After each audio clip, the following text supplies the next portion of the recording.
All right, let's try this again, people. Let's see if the old man has worked things out this time. Let's see if the old man. Let's try this again, people. Worked it out this time. Let's see. Okay, you guys can hear me now, yeah? Let me know if you can hear me in the chat. Okay, you hear me. Now, let me see if I can switch to, let's see where we at here. I can switch to other browsers and pages and if it still picks me up. 1 second. What am I doing here? Settings, okay. Right. Let's see if this still picks me up now if I go between the browsers. You guys tell me.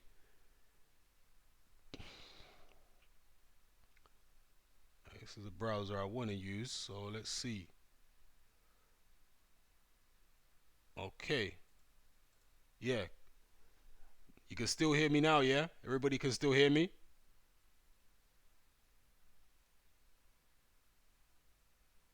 Yeah, still hear me? Okay. Let's see if I switch to this browser. Can you still hear me now? Need to make sure you guys can hear me. You still with me? Yeah? Okay. All right then. So let's try this. Take 2. Let me try this again. So before I get into this Canelo Alvarez, Danny Jacobs big fight preview, I first want to talk about something else. Now, I want to show you guys this YouTube channel right here. It's called Sport Austin. And this channel has got a lot of Tom Schwartz fights on it. Tom Schwartz is Tyson Fury's next opponent. Now, this channel used to have the Tom Schwartz Senad Gashi fight on it. And you see, it's linked to, I guess, the official website of theirs. So I think they own all these fights. I think this is the television, this is the YouTube channel of the television station that put all these fights on in Germany, right? So I don't see why they would remove the Tom Schwartz Senad Gashi fight. I don't think they'd be catching any copyright issues because it would seem that they own the copyright to these fights. So why are they removing Tom Schwartz versus Senad Gashi? I only watched it on their channel a few weeks ago, but as soon as they announced Tyson Fury was fighting Schwartz, all of a sudden the fight goes missing. And you cannot find the full fight anywhere on YouTube now. Well, I wonder whether it was a telephone call from Team Fury or Bricktop or Bob Arum who told them, you know what? Do you mind doing us a favor and taking down the Tom Schwartz Senad Gashi fight? Why would they take it down? Well, Senad Gashi, for those of you who may not remember, was the guy who went 12 rounds with Derek Chisora in a snooze fest the other week. He just ran around the ring, staying away from Chisora, not wanting to get involved. Was it 12 rounds or 10 rounds? I can't remember which. But he didn't even try. He also got stopped by Carlos Takam. So that's who Senad Gashi is. He's basically like a club fighter. But when he fought Tom Schwartz last year, Tom Schwartz went life and death with Senad Gashi. He went life and death with him. And Tom Schwartz actually went above and beyond to try and get himself, try and get Senad Gashi disqualified in the fight. Tom Schwartz tried to quit in the second round. He hadn't been dropped. He wasn't taking a terrible beating. Tom Schwartz ain't some grizzled old veteran who's been knocked out a bunch of times and he's coming to the end of his career and he just don't have the spirit to fight no more. Nah, Tom Schwartz is 24 years old. He's unbeaten. He's fresh. He's 24-0 with 16 KOs. But yet when he fought Senad Gashi, about 5 minutes into the fight, he pulled some stunt where he acted like he'd been knocked out cold from a Senad Gashi headbutt. And Senad Gashi barely tapped him with his forehead. And my man leaped himself onto the canvas like one of them football players. You know in football where somebody's trying to get a penalty or they're trying to get the other guy sent off, trying to get the other guy red carded, and the guy's in his face and he just barely pushes his forehead against the other guy's forehead, and my man leaps onto the grass and starts rolling around. Well, that's what Tom Schwartz did against Senad Gashi 5 minutes into the fight. He was that concerned about the heat that Gashi was bringing that he tried to get out of there and quit. So, look, I know Tyson Fury recently was just kind of clapping back at Barry Hearn, because Barry Hearn did kind of go at Tyson Fury in the Dylan White Oscar Rivas press conference. So that's fair enough. And I actually thought it was quite funny when Tyson Fury said that Eddie needs to keep his dad back in the cupboard, put him back in the cupboard with his can of beer or whatever. I thought that was quite funny. But then when he starts making fun of Andy Ruiz as if he's not a good opponent, I can assure you he's way better than Tom Schwartz. Like, Ruiz has got 10 times the heart that Schwartz has got, probably 10 times the ability as well. Let's be real. Yeah, let's keep it real here.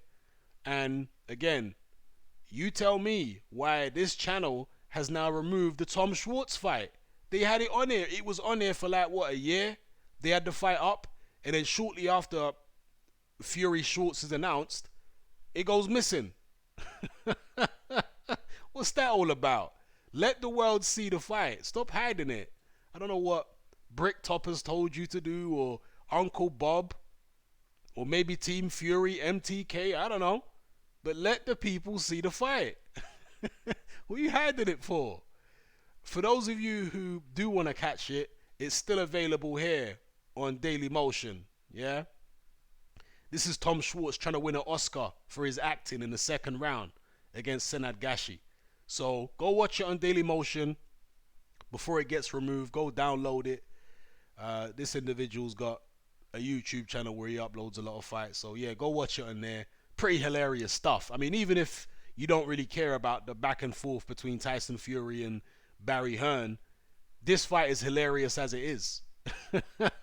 Even with all that Fury politics unrelated, this is still a funny fight where Senad Gashi gets disqualified in the end. Yeah, Tom Schwartz wins by DQ. See it there? But he tried to get that DQ in the second. He went above and beyond trying to get that DQ in the second, because Gashi was putting it on him, and Tom Schwartz didn't want no smoke. So anyway, it's all fun and games. Let's move on to talking about this Canelo Alvarez Danny Jacobs fight. Let me get the chat up on the screen right here. All right, let me see.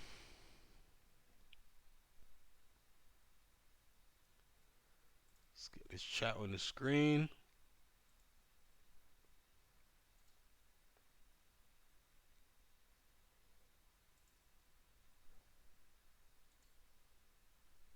Okay.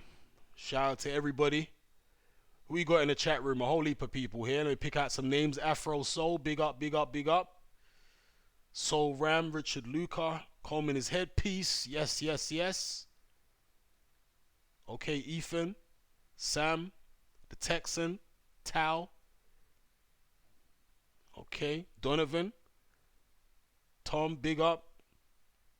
Azzy. That can't be Azzy from Brixton, right? The old school bad man Azzy. I know it ain't Azzy from Brixton. DJ Slicks, yes, yes. Shiz Biz, big up. Daniel Williams, Beyond Belief. Connor, Class TV, Mike Skinner. D-Pog, Tom. Big up everybody. Boxing Conscience, Leo O'Brien, Calla Sowlin. Hope you're staying off the nose, Candy Calla. All right, let's talk about Canelo Alvarez versus Danny Jacobs. You know, I had somebody in my boxing group yesterday or the day before, and he was kind of upset that the people in my group were just talking about the heavyweights, the back and forth between the Wilder fans and the Joshua fans and all that kind of business. And he was saying, we've got Canelo against Danny Jacobs on the weekend, and all you guys can talk about is these flipping heavyweights who won't fight each other. And I get that. I understand the complaint. Maybe we're focusing too much on the heavyweights. But at the end of the day, this Canelo-Danny Jacobs fight, people feel like they kind of know what's going to happen before it takes place. And that's not to take anything away from Danny Jacobs. But anticipation, or people's perception of what's going to happen, kind of, has a big effect on how much people are looking forward to a fight. This fight right here, Canelo against Danny Jacobs. How many of you think Danny Jacobs is going to win? And how many of you think it's going to be the dreaded Canelo on points? I think most people feel like it's going to be the dreaded Canelo on points, right? Whether he deserves it or not, most people feel like we've got another Canelo on points coming. And so when it's a situation like that, I don't know. I mean, I'm looking forward to Canelo versus Jacobs. I'm intrigued. I hope we get fair judging and what have you. And look, Canelo can still win even if there is fair judging. But one of the reasons that people like the heavyweight so much is because of the vulnerability, because of the punching power, you know? Whereas when you're dealing with Canelo fights, they usually go the distance. If he's fighting somebody elite, it ain't going to be a knockout. We'll be lucky to even get a knockdown, you know? And yeah, I like skills as much as the next person, but I'm just explaining why, in general, people get hyped more about the heavyweights than the lighter weights. Because all these heavyweights are vulnerable. Fury's vulnerable, AJ's vulnerable, Wilder's vulnerable, and yet so many big punchers. So that is what that is. But I still like the Canelo Danny Jacobs fight. I feel like Canelo's gonna win on points. Very predictable, right? I hope Danny Jacobs can make a hell of a fight of it. I think he's definitely got the ability. If it was fair judging, it's almost a 50-50 fight to me, you know? But I do feel like Canelo has the better boxing skills. Danny Jacobs might go back foot, possibly, like he did in spots against Golovkin. But I don't know. Danny Jacobs likes to fight. He's a very brave guy, and he's a very fiery character. I know Danny Jacobs is seen as this nice guy. He's like the Will Smith of boxing, right? But in the ring, Danny Jacobs is not a nice guy. He's a vicious guy. And he likes to exchange with people. He likes to hurt people, you know. And I do think that might get the better of him a little bit against Canelo to his detriment. Because I don't think, you know, when Danny Jacobs starts swinging in exchanges, I could see Canelo catching him, you know. Maybe even dropping him in the fight. Because Danny Jacobs' chin is not amazing. So, what do you guys think? Who's going to win this fight? NoFap says Canelo by KO. As he says, Canelo will do a pirog on Jacobs. Okay. Jump Tube says it's Canelo on points, but it won't be a robbery. Tal says Canelo legitimately. Tom Smith asking must be something called a rhetorical question, because come on now. Big up Bromtown. Whereabouts in Brum you from, bro? I used to date a girl from Brum. I was all over Brum, man. I was in Handsworth. I was in Lazelle's. I was in Newtown. You know? I was all over them areas there. Soho Road.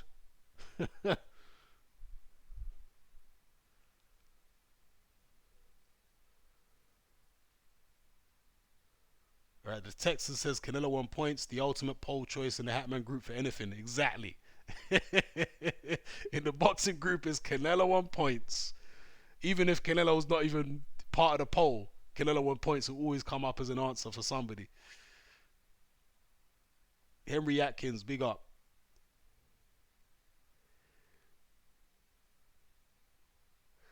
Afro Soul says it's Jacobs versus Alvarez plus the refs. Yeah, ref and the judges. AFM Boxing says 118-110 Adelaide Bird.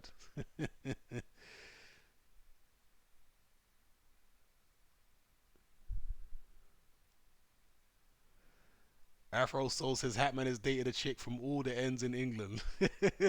Well, not quite all the ends, but you know, a few places.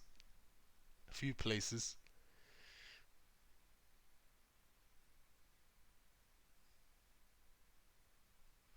Big Dave said could even see a draw. You see, here's the thing. This fight is going to be on DAZN. DAZN want to build their brand. And because they want to build their brand,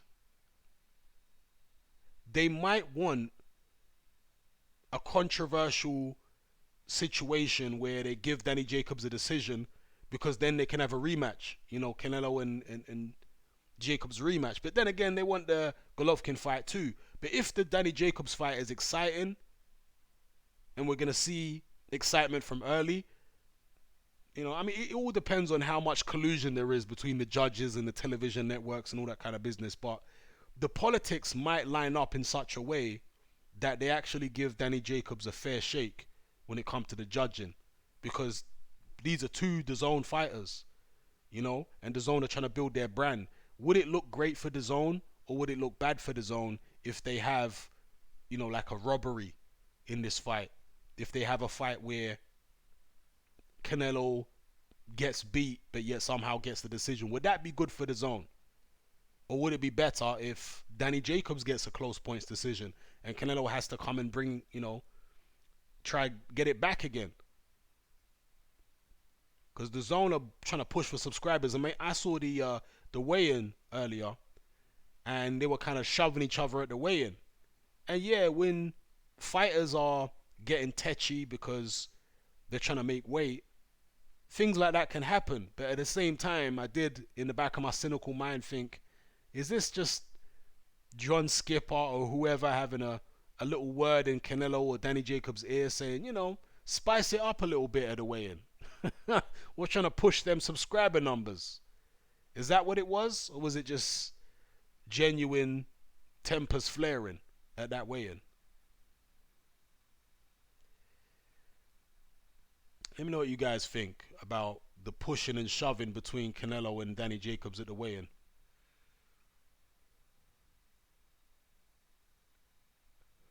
Leo O'Brien says, Hatman, do you think unless someone poleaxes Canelo in the ring that he will win every fight? Maybe.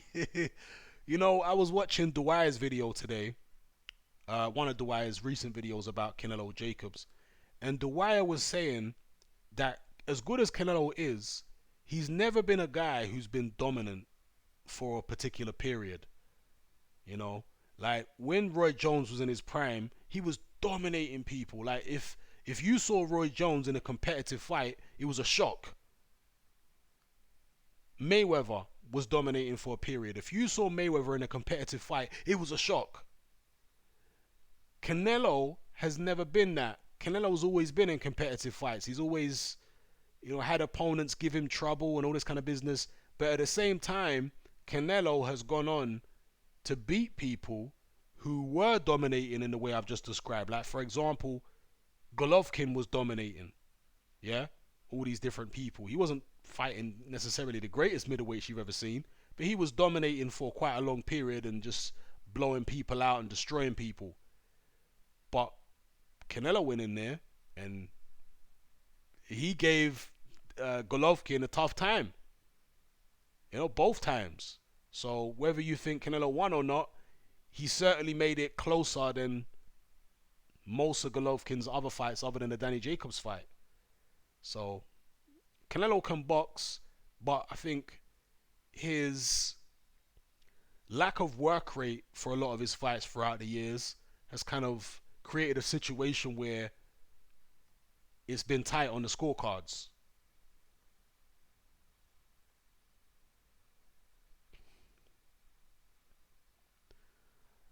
Yeah, Canelo's got plenty of heart. Plenty of heart. And he's a skillful fighter. He is skillful.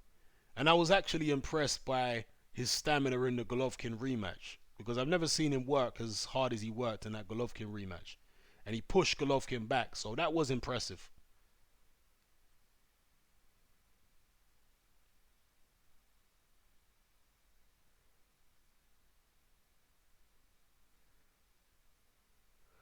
Okay, Fight Fan 30 says Wilder has been put down by a beach ball called Nichols and a guy 5 years out the ring, Harold Sconias.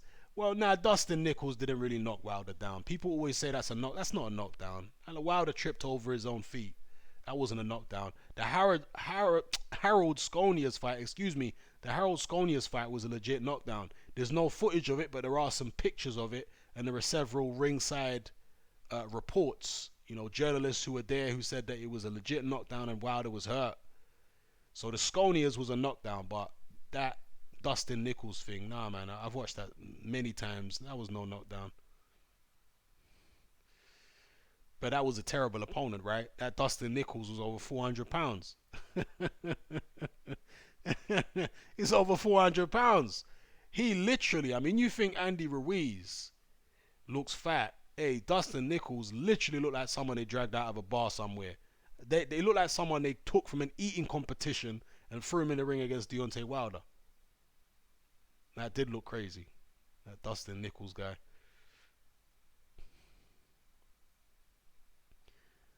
Yeah, thank you, GC. No, 210 watching, only 21 likes. Yeah, spam that like button. Smash that like button to pieces. AFM Boxing says I would never let a man called Sconias knock me down. Yeah, it sounds like a scone, innit? You know those scones, those little, what are they like? Cakes. Sconias always reminds me of a scone. Okay, Andres Ballet says, Hatman, how much do you think the the rehydration clause will affect Jacobs? Will Jacobs be under the 10-pound limit when he wakes up, or will he have to cut weight on the day of the fight? Jacobs looked skeletal, didn't he? At the weigh-in, Jacobs looked so drained at that weigh-in. He looked skeletal, but I don't think it's gonna affect him that much because he had a weight limit for his last fight against Deverenchenko. So he should be okay for this fight too. He's had plenty of notice. So I think he'll be alright. I don't think it should affect him that much. But he did look like death. Yes, Reverend James Jacobs looked like death. He looked terrible with the weigh-in. Fight fan says Dustin Nichols had a 30-inch reach. Well, I don't know about 30-inch reach, but he might have had like very short arms. Because if you, his body was so fat that it basically his arms ended up inside his torso. You know, he probably only had forearms to fight with. His arms from the elbow up were deep inside his blubber. Yeah.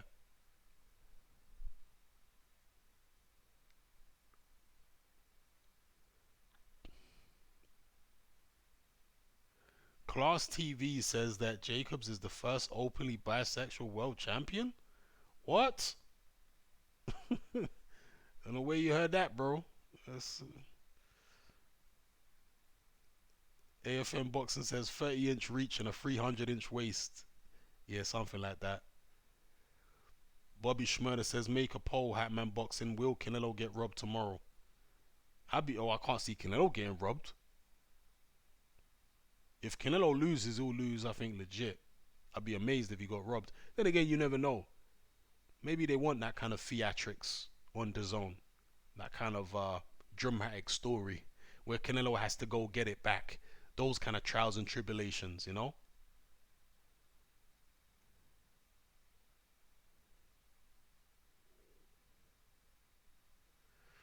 Afro Soul says, looks like the WBC will keep Wilder away from White for another year. Yeah, sad, man. It's sad. I mean, is it really the WBC or is it Al Hayman?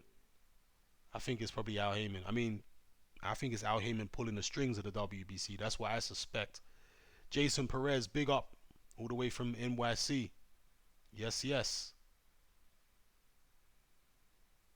Lakers says Canelo kind of looked nervous, and I feel Danny looks relaxed and ready to go. He looks confident. I think both guys are going to be confident. Okay, Class TV says watch Jacob's interview from 2013. Jeez, that's crazy, bro. Uh,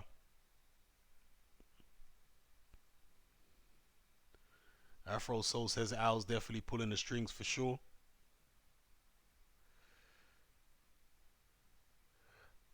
Stefan Broom says Ruiz versus Brazil. Who you got? That's a good fight. I'll probably go with Ruiz, just because the faster hands and Dominic Brazil can't get out of the way. I don't think Ruiz will stop Brazil. I'll probably go points. I think maybe Ruiz on points. It'd be a hell of a fight though. Yeah, hell of a fight. Because Brazil has got heart. He can punch. He's big. He's strong. He's just slow as molasses. That's the problem. He won't be able to get out of the way.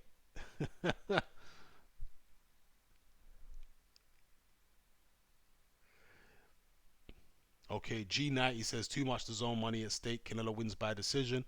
Probably. But again, I do. Maybe it's my glasses half full mentality as a boxing fan. But maybe I do want to imagine that the zone maybe want a different narrative because they're trying to push subscriber numbers.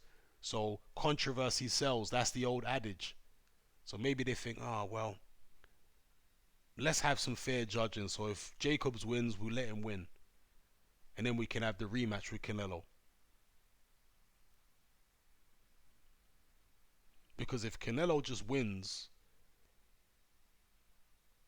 like, is it gonna really drive numbers that much? The subscriber numbers, do you understand? Like, controversy might drive the subscriber numbers. We'll see.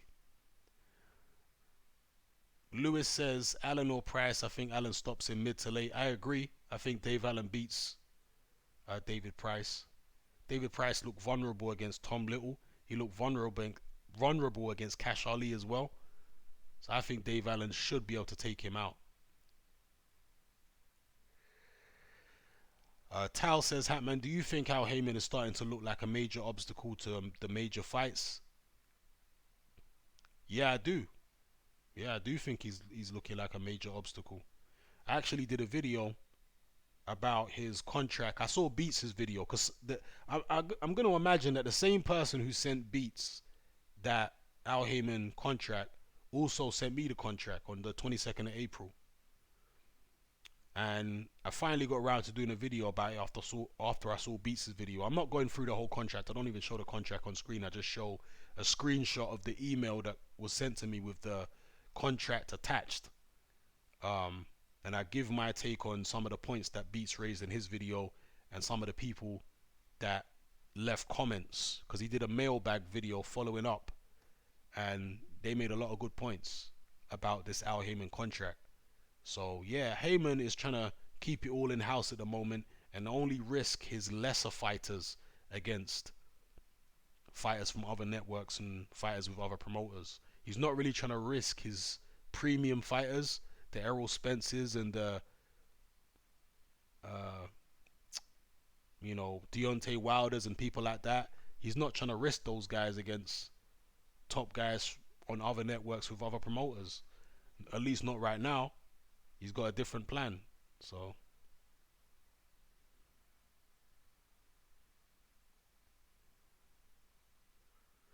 yes, Afro Soul. Yeah, he's gonna put the pause on Price. Pricey does have power, and if Pricey's gonna win the fight, he's got to knock Dave Allen out. I mean, how many people think David Price can beat Dave Allen on points? I don't think there'll be anybody picking Pricey on points over Dave Allen. No way. Like, that fight's gonna end by knockout. Yeah. If it doesn't end by knockout, it'll be Dave Allen winning on points. But there's no way Pricey can win. I don't think Pricey can even go the distance. Yeah, Paddy Boxing said this a while ago. I can't remember for which David Price fight it was, but he's like, Price can't go the distance. Like, he can't go the distance against anybody in a competitive fight. Unless Price is fighting a complete journeyman, he is not capable anymore of going the distance. If it's competitive, either he's getting knocked out or he's knocking the other guy out.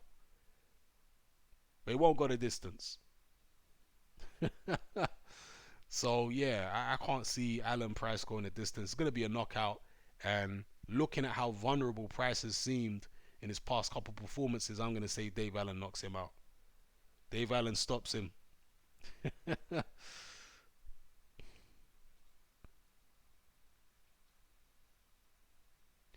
Hugo Austin, Hatman, you have really motivated me to start a channel. You do great work. Your analysis is on point. Big up, big up. Go over, check out the man's channel. He's left a link there, people.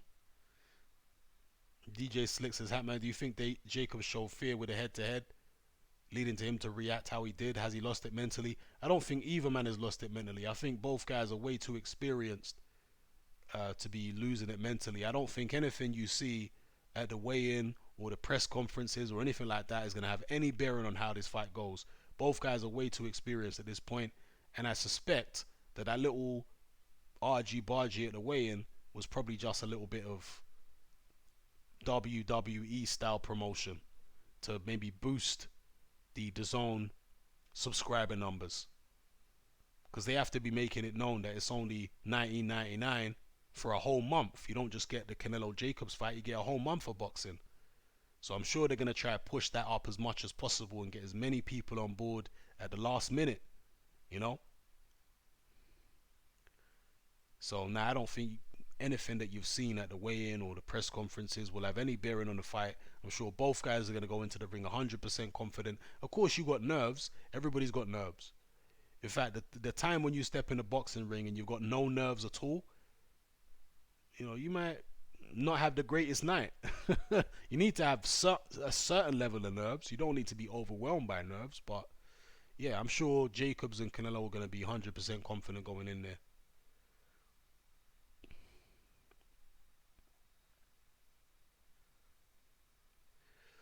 Ethan says, did you see Gary Russell Jr. come out and say Hayman is blocking Russell Jr. versus Santa Cruz? And he said Hayman blocks fights. That's Hayman's own fighter saying it. I haven't heard Russell Jr. saying this, but I was watching the Laugh at First Sight channel, Jason Cross's Laugh at First Sight channel, and he did his latest live stream of Leon Muhammad, who is hilarious, by the way. If any of you haven't seen Leon Muhammad on the Laugh at First Sight YouTube channel, head on over there. Hilarious. And Leon Muhammad was saying that Gary Russell Jr. wants to kill Al Hayman right now.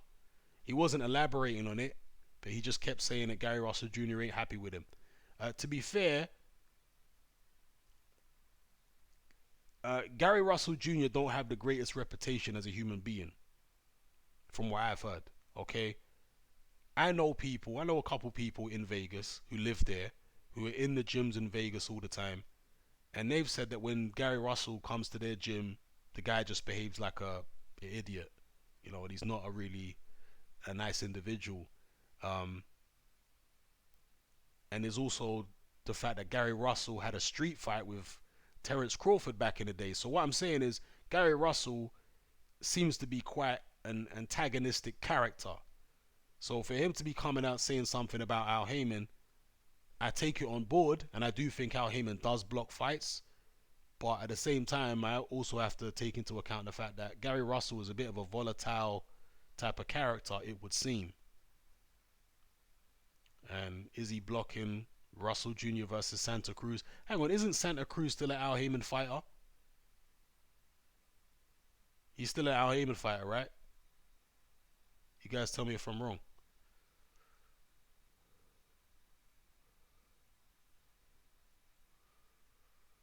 Okay, there's the link. Alright, I'll check it out.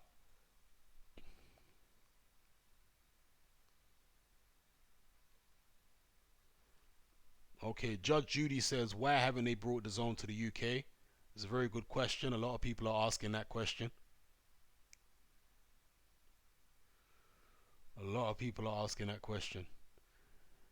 You know, people in the UK are kind of getting vexed with the fact that we don't get DAZN.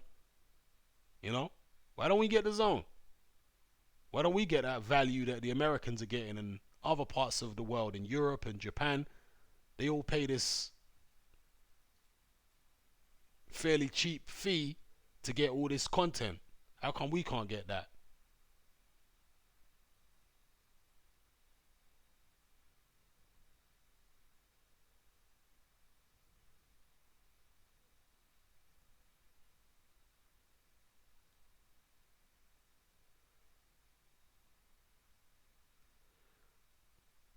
Okay, Lakers says, why isn't it much reported about Wilder's brother failed drug like Big Baby Miller?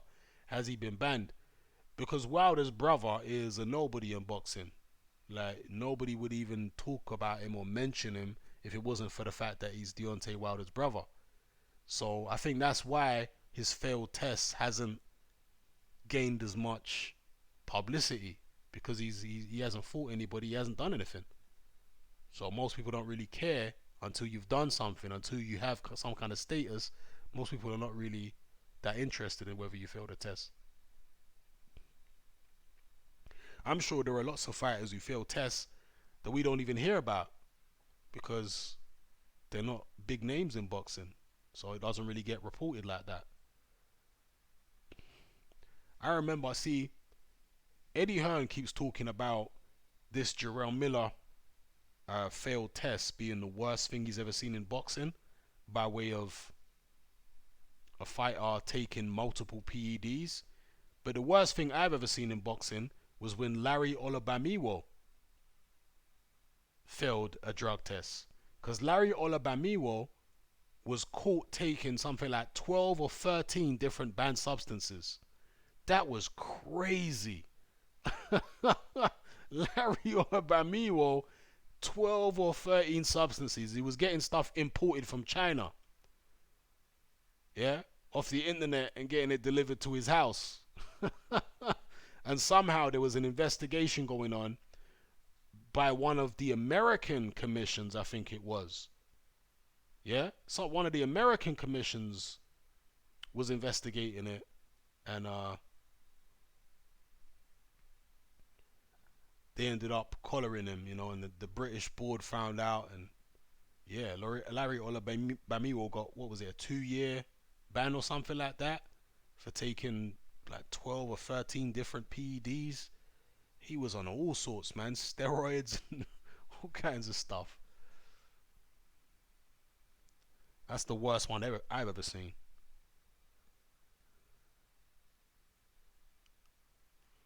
Philip Carl Roberts says the worst thing I've seen in boxing is that guy taking the padding out of his gloves. Well, in them old days, it was quite common. Remember them cartoons where they would put like a horseshoe in the glove? That's based on some type of reality. Like in the very early days of boxing, there was all kinds of dirty shenanigans going on where they were putting objects in the gloves, and oh no. In the early days of boxing, it was real dodgy.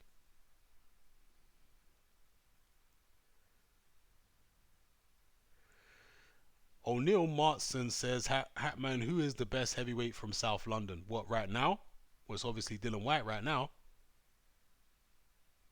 Obviously Dylan White. Hang on, where is actually, yeah, Dylan White right now, definitely. But in the future, what other South London heavyweights is there? Is Daniel Dubois from South London? I feel like is he from like Woolwich or Thamesmead or something? Where's Daniel Dubois from?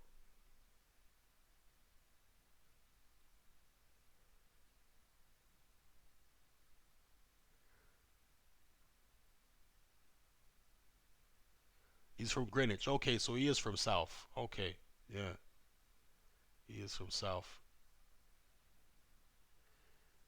But right now it's Dylan White. Coleman, headpiece says East. Nah, Greenwich is in South. He trains in East because he trains with a Peacock. That's in Canning Town. Stefan Broom says, you think White beats Wilder? Hatman, I definitely see White stopping him. Nah, I don't think Dylan White beats Wilder. I think Wilder beats him. Jay says, nah, East London. East London as in what? Is he from Greenwich or East London? He definitely trains at the Peacock, which is in Canning Town in East London, but people are saying he's from Greenwich, which is in the South. Where did he grow up, Daniel Dubois?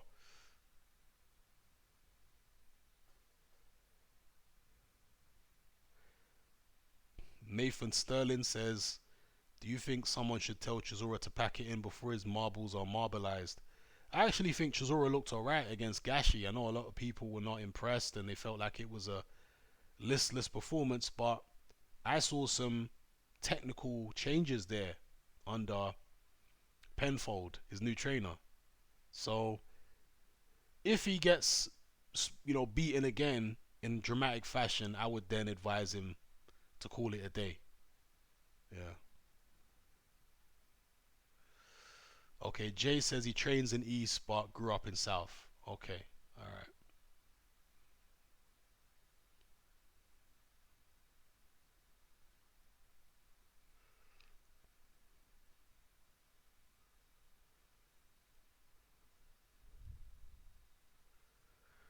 People saying Chisora sounds punch drunk.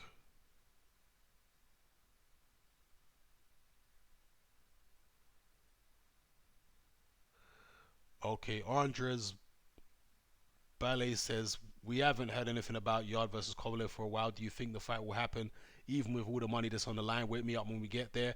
Well, what we haven't heard, yeah, and please tell me if you've heard any updates about this, is that Sergey Kovalev had a hearing, a court hearing, late last month. I think it was supposed to be on the 20th.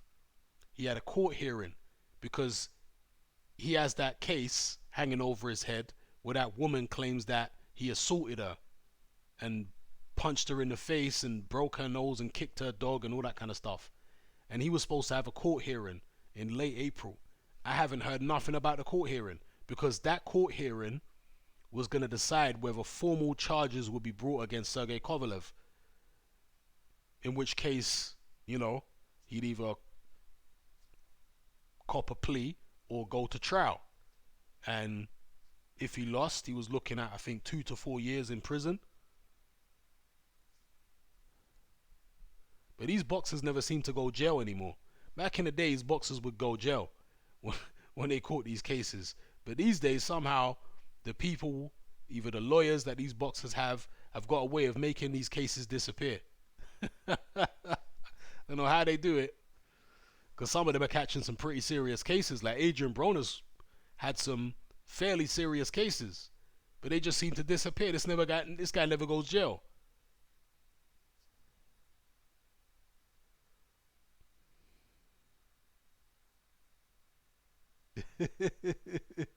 DJ Slicks coming with the jokes, the banter about Don Charles. Reverend James C says Kovalev is probably hiding out in Russia. And in fact, that might be, you know what, Reverend James? I should have thought of that already. Yeah, because that's probably why Kovalev wants to fight Yard in Russia, innit? Maybe there's some kind of issue here, because you know Russians don't extradite their own citizens. Is Kovalev in Russia right now?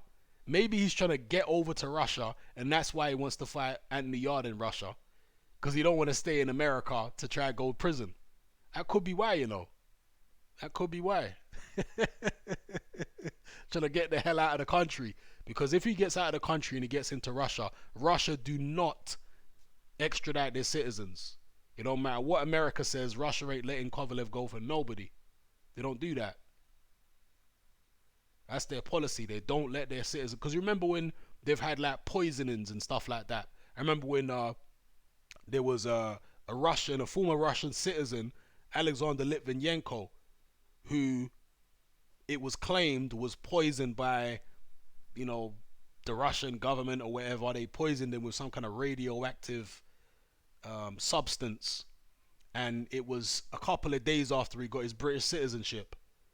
And the person who did it, or allegedly did it, appeared on Russian television, you know. But the Russians are like, we're not extraditing our own citizen. We don't do that. So whatever you think he might have done in the UK, that's your problem over there in the UK. But we're not letting you have him. Yeah, maybe that's what's going on with Kovalev too.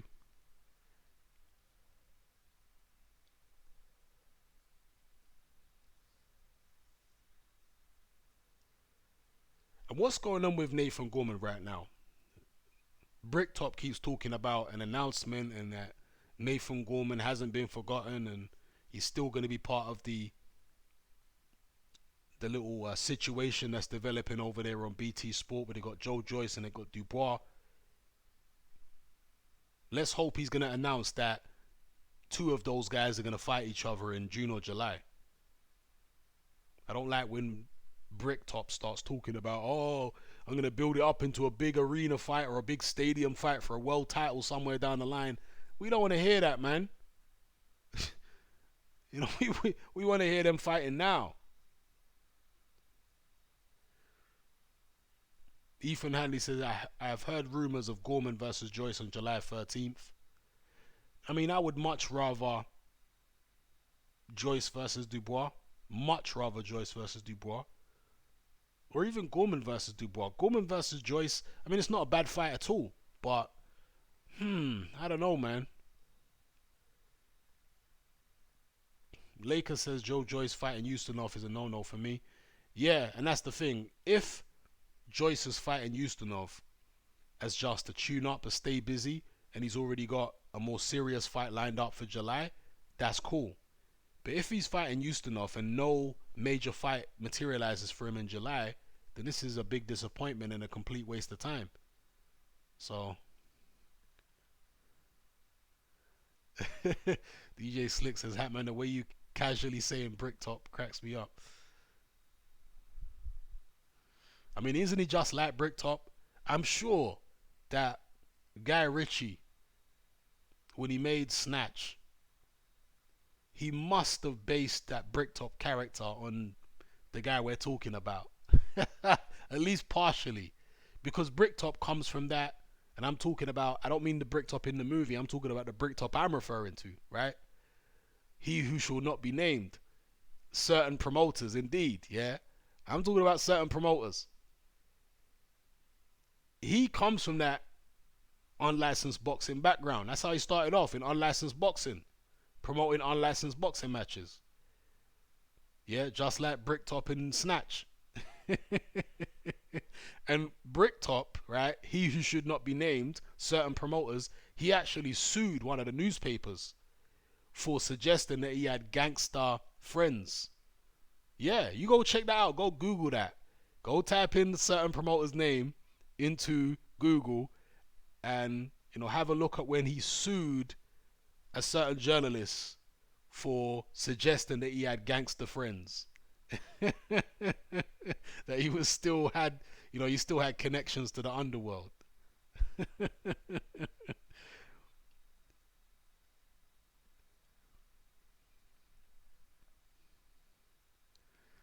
Francis, I bet Bricktop wishes he had 16 pigs for Hearn. Yeah.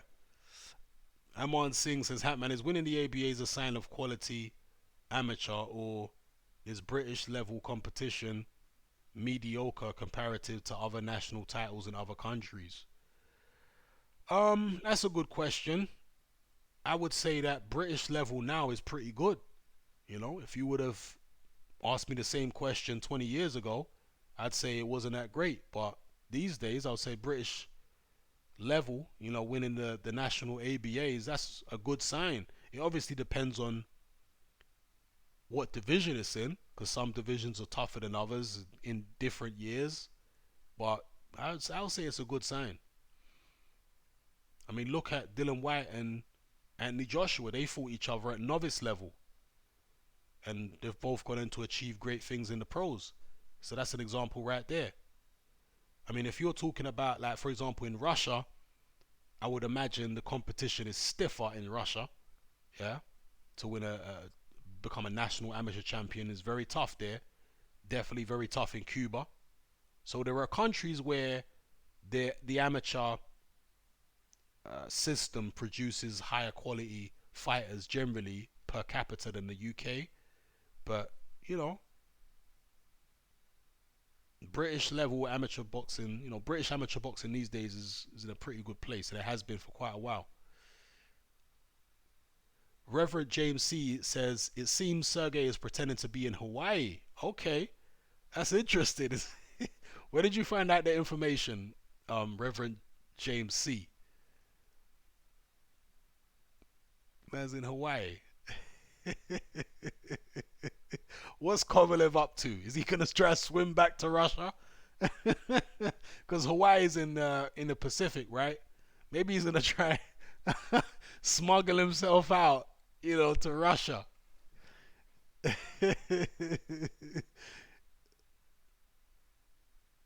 What is Kovalev up to? Oh, Instagram. Okay, found out on Instagram. Yeah, maybe Kovalev's got plans, man. He's gonna pay the right people and get himself the hell up out of there. Edging closer to Russia. Because doesn't Kovalev live in Florida? I swear he lives in Florida. So now he's on the other side of the country, you know, on the island in the Pacific, trying to get as far away from where he lives as possible and closer to Russia.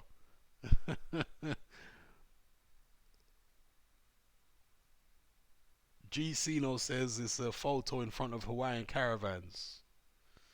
Mm. LFC says Frank Warren is related to Lenny McLean. Yeah, he is. The late Lenny McLean. That's Frank Warren's cousin. And he actually promoted Lenny McLean's early fights. That's how he got into the promotion game. Lenny McLean had a bunch of unlicensed boxing matches.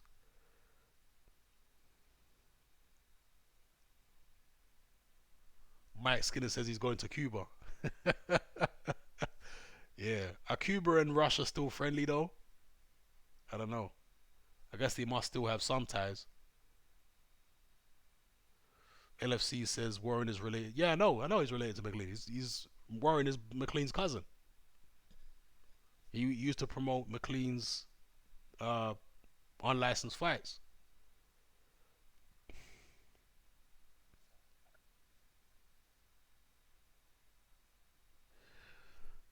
Big Boys Boxing says, why is it we never see you talking live with other channels? Um, I've done it a couple times, but yeah, I guess I will in future at some point start having live discussions with other channels, but I don't want to do it too much. I don't really listen to other channels where they've got other people in a discussion in like a group discussion. I don't really listen to that. For some reason I don't really find it that interesting. I prefer to listen to guys on their own rather than listening to them talking to a bunch of other people in most instances anyway.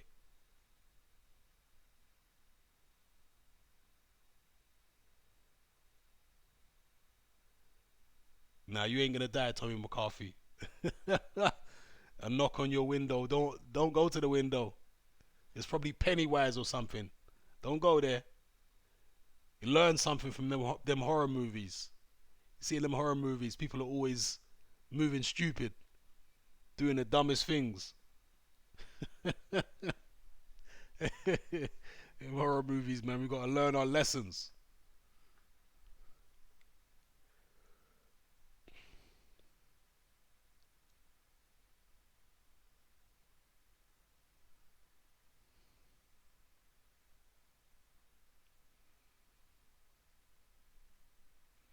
All right, 1 second here, people.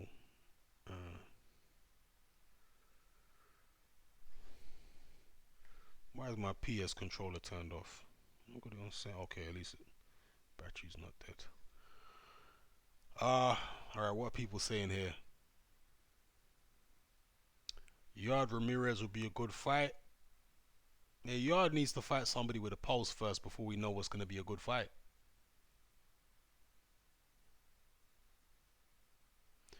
Ethan says, what was the last good fisheye show?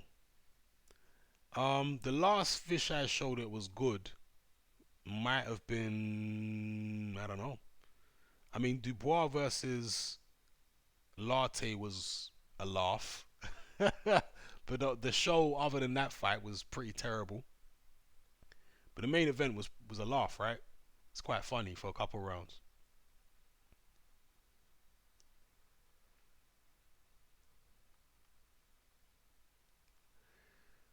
G Cino says, who's Yard? I thought it was Tunde versus Kovalev. Yeah, the way Tunde's carrying on.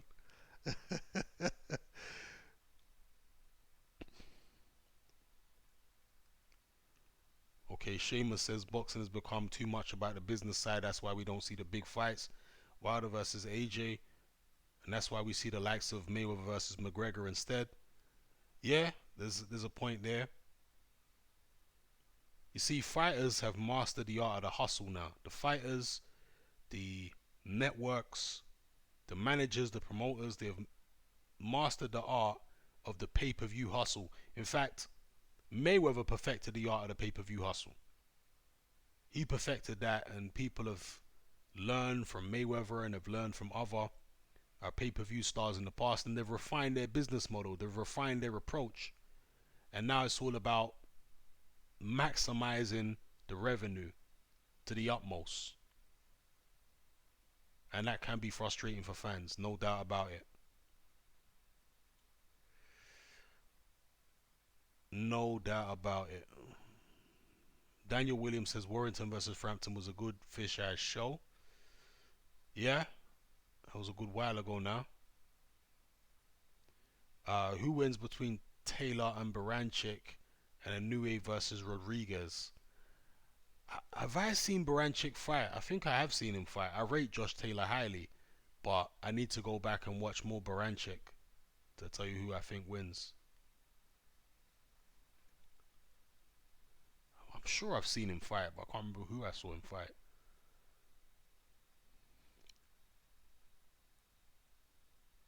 Apologies if I can't get to everybody's comments here because there is a lot of comments coming in. Felix says, I feel like the tables are turning on Wilder. Even some of his hardcore fans are starting to get frustrated with him. And I think that's the only way the fight happens with AJ is if some of Wilder's supporters start turning on him. If the public narrative starts turning against Wilder. But here's the danger. Anthony Joshua has got to fight Andy Ruiz on June 1st. If he doesn't dispatch of Ruiz in clinical fashion, if he goes in there and Ruiz gives him all kinds of problems and AJ ends up looking bad, that might, I mean, maybe that will make the Wilder fight easier to make. I'm not sure. But in terms of the propaganda war, because that's what's going on right now, there's a propaganda war between Al Hayman, Eddie Hearn and DAZN, and Bob Arum and ESPN. And they're all going to be looking to get their pound of flesh. So you've got Deontay Wilder fighting Dominic Breazeale. Is that the first fight out of the three? Because you got AJ versus Ruiz, Wilder versus Breazeale, and you got Fury versus Schwartz. Which fight is first? It's Wilder versus Breazeale, right? That's first. Is that not later on this month? Or am I buzzing here? When is Wilder versus Breazeale? Who can tell me when that is?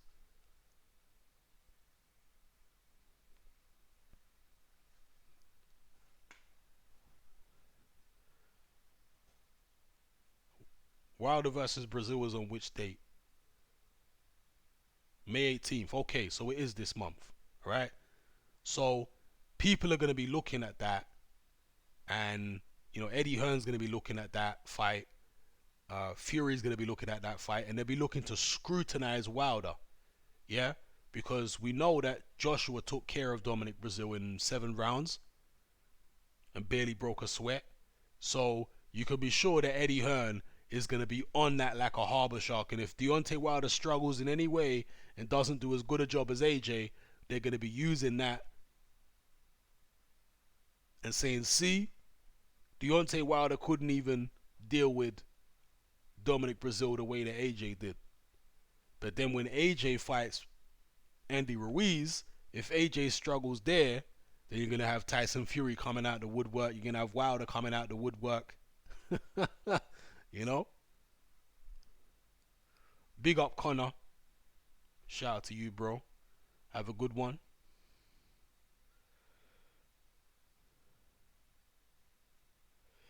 DJ Slick says, Breazeale don't bang like that though. Doubt he will stop Wilder. Breazeale's got power.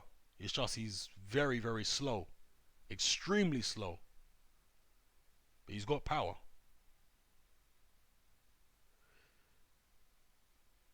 Afro Soul says Riakpo versus Okoli, who wins? Right now, Okoli. I think Riakpo is too inexperienced. I don't think he could beat Lawrence Okoli right now.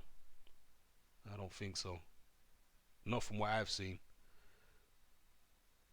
Oh, Rashid is in the house. What's happening, bro? When the fight was signed between Canelo and Jacobs, if it was with DAZN, they are both with DAZN, so DAZN has obligation to give fair judging. If it with the same network, Eddie should fight Jacobs. What? Hey, Rashid, are you drinking or something? Because that sentence didn't make no sense. Please reword it, bro. That sentence did not make any sense. Has an obligation to give fair judging if it with the same network, Eddie should fight Eddie should fight Jacobs. What?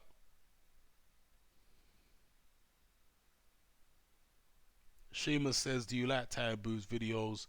Yeah, a couple Taboo videos were entertaining, but sometimes he just goes way, way, way off the deep end, and it's far too weird and off key for me. Way too weird. But a couple of his videos I did find entertaining. Sometimes he's just so out there that, yeah, he loses me. Sparkling Dream says, Hatman, do you follow women's boxing? And if so, what do you think to the Clarissa Shields versus Christina Hammer fight? I don't follow women's boxing.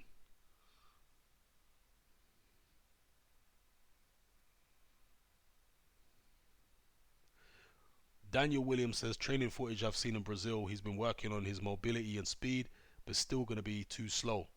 Okay, I'll have a look at that actually. I'll be interested to see Brazil's training footage because he's working with Virgil Hunter now. So I'll definitely be interested to look at that. I agree, Reverend James C. I agree. Okay. Duke Olden says we need a Shirley Winkle impression. You mean the Rain Man? Shirley Winkle, aka the Rain Man.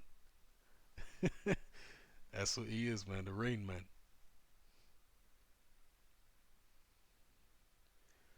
Uh, Hamed says, Hatman, what other boxing channels do you follow or listen to?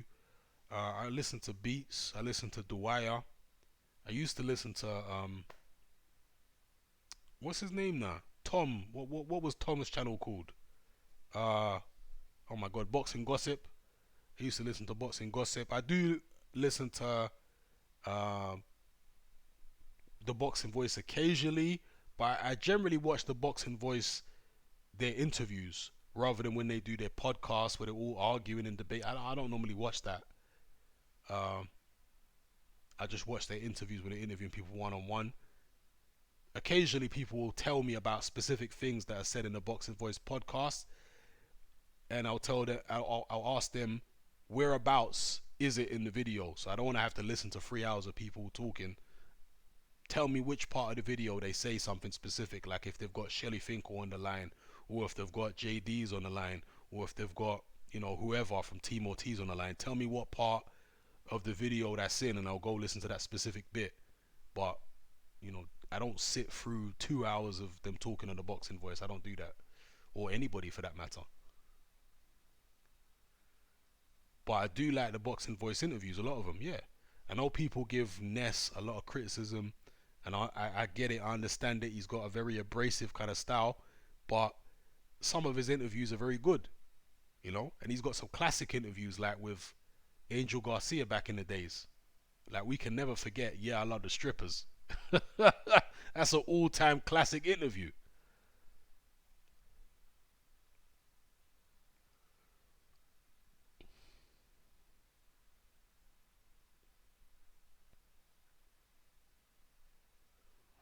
Felix says, Dwyer's voice makes me go to sleep. He's got that monotone, that deep, robotic monotone. Yeah, I do like Dwyer, man. He's an old OG. He's a veteran in the game. His views are kind of out there, but it's all about entertainment at the end of the day. Yeah? It's all about entertainment. And Dwyer entertains me. So whether I think he's batshit crazy or not, it still entertains me. I like his analogies. Daniel Williams says Dwyer's baseball analogies are terrible. I think they're hilarious. I think they're great. I've always been a fan of Dwyer's analogies. You know, he used to talk about, instead of hedging a bet, he used to talk about straddling. I'm going to straddle that bet. So he's talking about straddling. He's talking about mid-range hookers. He's talking about a length dynamic. All kind of sexual innuendos Dwyer was making. Yeah, gotta love Dwyer, man. Ridiculous. Yep. Love Ricky D, man.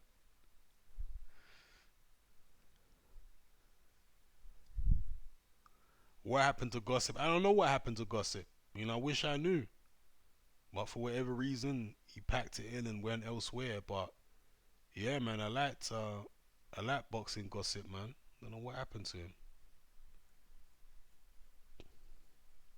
Hamed says, how do you think a peak Hay would square off against AJ? That's a very good question. I think AJ would win, but I think it would be a very exciting fight because AJ is not a Klitschko. He's not as technical as Klitschko. He takes more chances. He doesn't grab and hold and shut you down the way Klitschko did. So Hay would have more chance to land on AJ than he had on Klitschko. Because anytime Hay got even remotely close to Klitschko, Klitschko was putting his arms out or bringing one hand round the back of David Hay's head and pulling him towards him so he was off balance and he couldn't get the right hand off, which is illegal, you know. But AJ wouldn't do that. So I think Hay versus AJ would be a very, very exciting fight. But ultimately, I think AJ's size would be a bit too much. And he might stop David Hay late or take it on points. But I think it would be a very good fight. I don't think it would be like Hay versus Klitschko at all. I think it would be a much more exciting fight than that. It would be a much closer fight than that, actually, I think. Because of the fact that AJ tends to take more chances. You know, he's a bit more of a scrapper than Klitschko is. Klitschko doesn't like getting in a scrap. Klitschko was one of them guys where he likes to be on top, you know. He doesn't like being in an actual fight. He likes to dominate. He's an on top fighter, really, Klitschko. That's how he was. If he's in a situation where it's all competitive and that, Klitschko would usually panic. Because Klitschko was very, very gifted. For a big man, very athletic, great coordination. His right hand was straight as an arrow. A wicked jab. Like, very, very gifted fighter. And I think, you see, some fighters who are gifted from young, particularly when it comes to heavyweights or big, powerful heavyweights that can hit hard, they're taller than most of their opponents. Those guys never really get their heart tested. Some of them.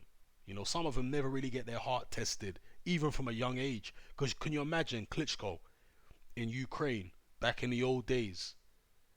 And he's taller than all the other kids when they all start boxing around the same time. And he's bashing them up. And so he was probably bashing everybody up in the early days when he first started boxing.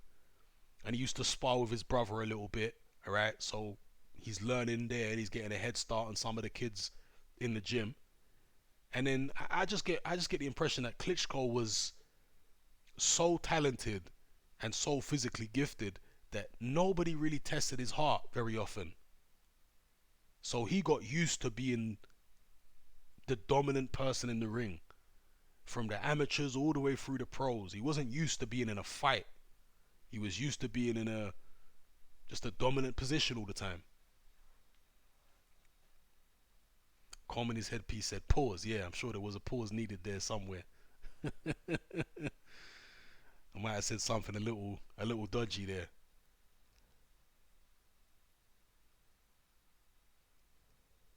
Yeah, Vitali was a true warrior, no doubt.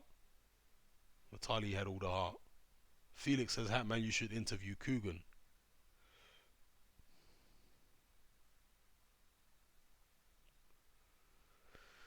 Coogan used to speak to some YouTube channels now, you know, back in the days, but I think he's too busy now. Coogan must be extremely busy. He flies all over the world and he's got a team now, staff, sorting out their wages. Yeah. Big up Coogan, man. I like IFL. From the early days of IFL, I was a big fan of their work. I'm kind of a little disappointed that James Helder's not with IFL no more, because I did like James Helder, even though he was a bit, you know, out there with some of his questions. But yeah, my boy them. Rashid says, is anyone kind of happy that Miller got popped for Steads? He came across as a bully. He lost 7 million payday. He is shamed and disgraced, and he deserves it. Karma's a bitch. I know you don't like them kind of bully characters, do you, Rashid? You're always going on about these bully characters. I actually liked the fact that Miller was sticking it on AJ. You know, I wanted to see how AJ would cope with that kind of bully character. someone very overbearing and macho and chest out and all that kind. I wanted to see how AJ was gonna cope with that, because boxing is a mental sport. It's not just about the physical; it's about how you cope with things mentally. And Jarrell Miller was saying some very disrespectful things. But one thing I will say, and I did mention it in a previous video, is maybe Miller behaves like that because he was on all the substances. Because when you're on all them kind of substances, it can change your brain chemistry and therefore change your behavior. So maybe he was acting out like that because that's the effect that those substances were having on him. They talk about roid rage, for example. People who get on the steroids and they start acting off key.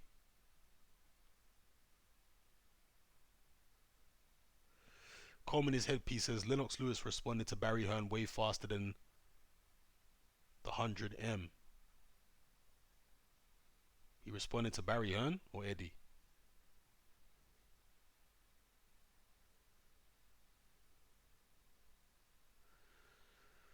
Alright, okay, we've got Levante talking pure rubbish here. This is somebody who has to join the block party for talking pure rubbish. Huh? This is obviously one of these little Wilder cheerleaders with his pom-poms out and his skirt. I'm gonna pull your skirt up. Go join the block party. Pull your skirt up. Look at this guy. Huh? Block party. Donut. Alright.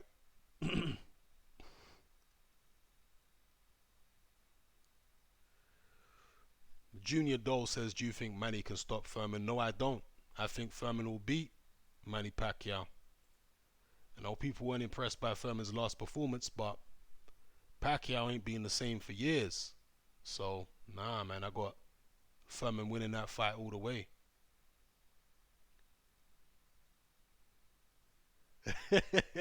Triple J says Furman will pull out in a Pac-Man fight due to having a sprayed ponytail.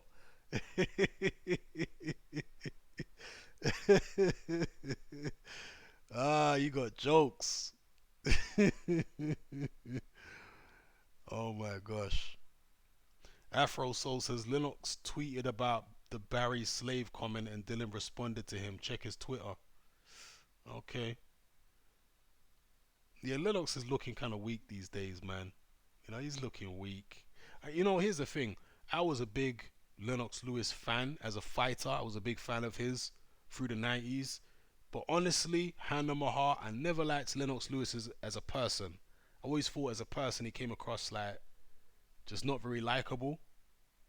Watching all his interviews over the years, he was just, and that's why the British public never really talked to Lennox Lewis, because he didn't really have a likable personality. He was kind of not like exactly like James DeGale, but he had kind of a James DeGale type thing going on there, where he wasn't very charismatic, but at the same time he was quite arrogant, you know. And Lewis was smart in the ring, but out of the ring, I never thought Lennox Lewis was a particularly smart guy like that. I mean, there's levels of being smart, right? So I'm sure in terms of making investments and having the right business people around him, Lennox Lewis did a good job. But I don't look at him and think this is a guy that's full of knowledge of the world and understanding of human behavior and someone who's fully in touch with who he is and understands his motivations for the way he behaves. That's not Lennox Lewis. I never thought he was that bright, you know.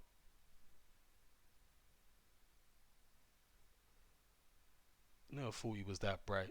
Kama says, do a collab with Boxing Beats and Rhymes. Yeah, I probably will. I have done a collab with Boxing Beats and Rhymes before. Some of you guys may remember that I was on Boxing Beats and Rhymes channel years ago. Back when EJ used to be on Beats channel with him. And I went on their channel years ago.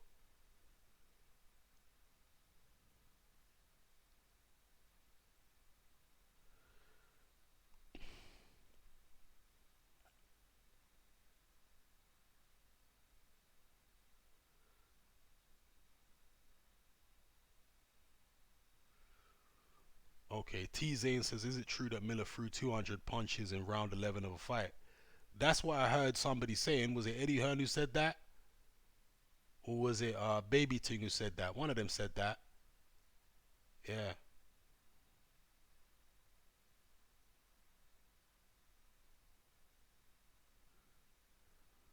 Yeah, Lewis is looking weak these days, man, with the stuff that's coming out of his mouth. He's looking weak.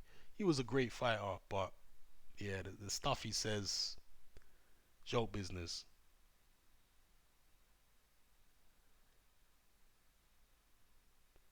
D-Pog says, Hatman, the James DeGale Lennox Lewis comparison is so accurate. Yeah, Lewis was never somebody that the British public really took to, you know?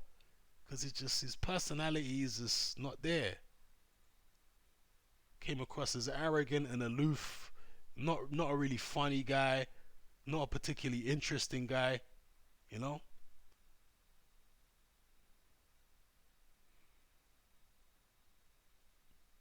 Harry Morgan says, Hatman, I recommend you do an Italian Mafia podcast on your Patreon. That would be interesting. Yeah, I've been thinking about that actually. I will do that one.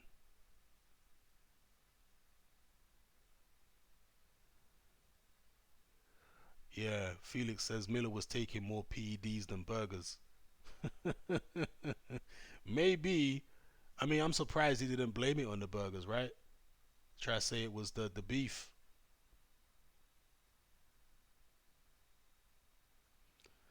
Big up Philip Carl Roberts. Yeah, smash that like button, people.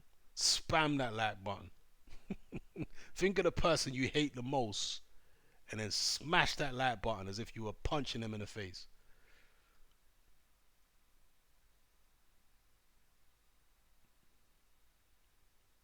Grievous says he caught Tyson when Tyson was shot. Yeah, Tyson was shot when Lewis fought him, but it was supposed to fight long before that, but it ended up the way that it did. Lewis had a great career. Don't get it twisted. I ain't trying to take nothing away from Lennox Lewis's career. He had a great career.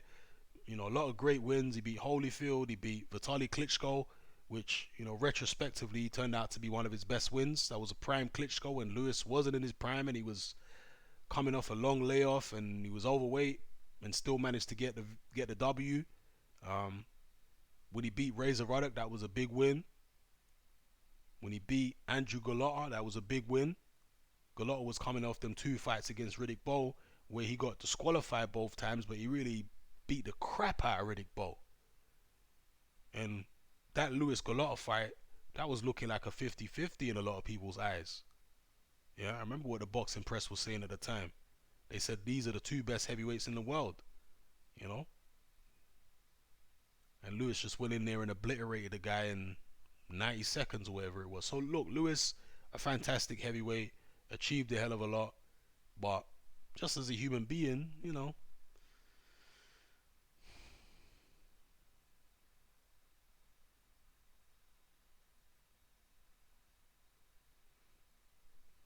Coleman his headpiece says Tyson caught a prime Danny Williams.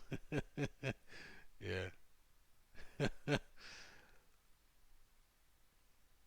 Actually, speaking of James DeGale, now that I mentioned James DeGale and people are talking about him, most of these fighters nowadays, these British fighters, these championship level guys, when they retire, they get a job in the media right away as a boxing pundit. But James DeGale has disappeared off the planet, it seems. Where is James DeGale? Has anybody seen him? Has he been working for a pundit? Excuse me, working as a pundit for any of the television stations like BT or Sky or ITV? Where is James DeGale? Big up Wayne Marshall. What has happened to DeGale? He's in Hawaii too, yeah. Yeah. Yeah, he's in Hawaii too with Kovalev. They're hiding. They're in hiding, man.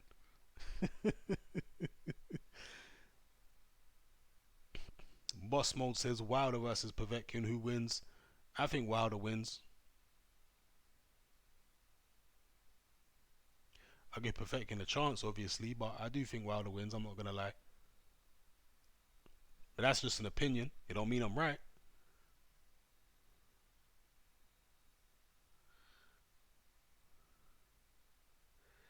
Daniel Williams says no broadcaster wants James DeGale because of his personality. Probably right. Probably right, man. DeGale doesn't really have a likable personality at all. He always comes across as just a bit off. Yeah, just a bit off. Zach says, do you think having too much respect for an opponent can impact the fight? Like Joshua had too much respect for Takam. I feel he didn't go for the kill. I think he went for the kill. Yeah, I think he went for the kill.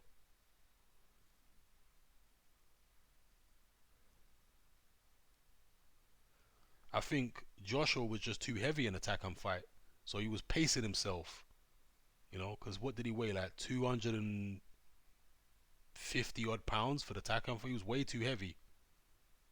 Way too heavy.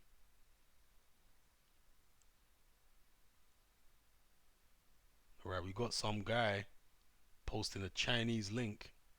Alright, leave it out, bruv. Leave it out, bro. See, I don't want to have to put you on the block party, but I guess I'm going to have to now. Where you at? You join the block party. We don't need this kind of thing here, bro. All that spam from somebody working for some Chinese website.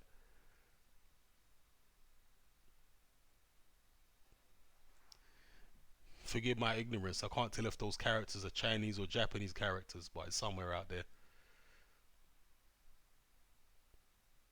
Hood type says, where can I watch this fight live? On the Zone, if you're in the US. In the UK, it's gonna be on Sky, or you can find some illegal stream out there, I'm sure. Crick free. What are the other ones now? Vitbox. Any phone apps? Yeah, in the UK there's a phone app called Mobdro. Mobdro's a good phone app for Android. I'm not sure if you can get Mobdro for Apple, but for Android, Mobdro is good. If you're in the UK, if you're in the United States, yeah, the Zone is an app. You can get the Zone.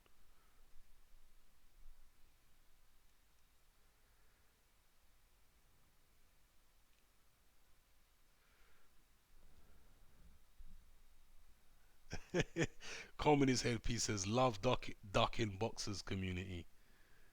Yeah, the LDBC. There were some people calling it the, what were they calling it now? The LGBT community.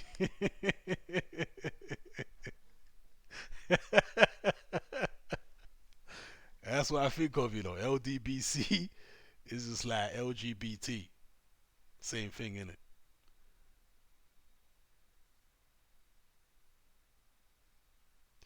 Yeah, big up Triple J.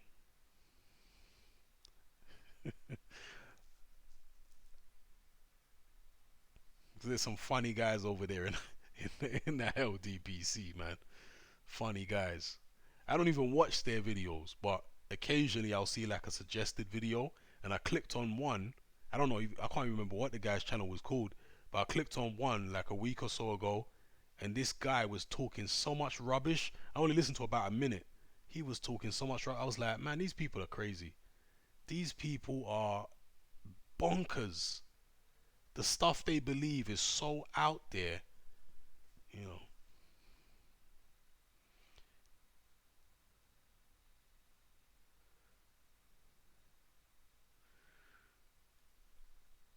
Okay, to B says live.tv is better than Mobdro. Is that also an app? Harry Morgan says the learning disability boxing community. That's accurate too. That's accurate too, bro.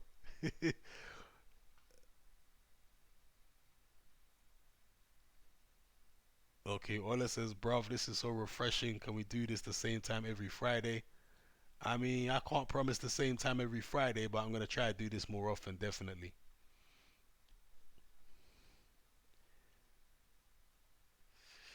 Kama says, haven't heard Yard Kovalev announcement. Do you think the fight is happening?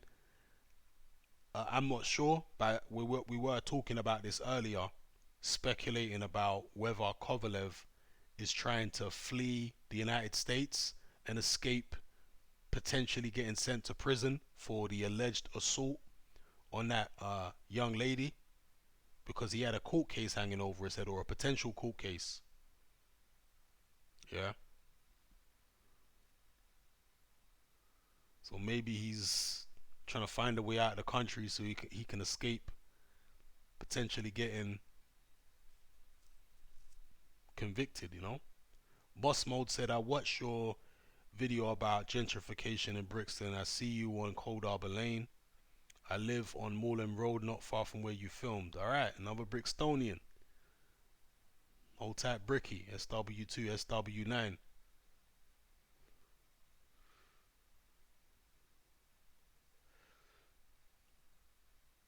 G Cinco says Mr. Shelton is LDBC. Killing. I'm not sure who that is. Rashid says, I think the LDBC know they're wrong, but because of patriotism, they would take the position against normal common sense. Yeah?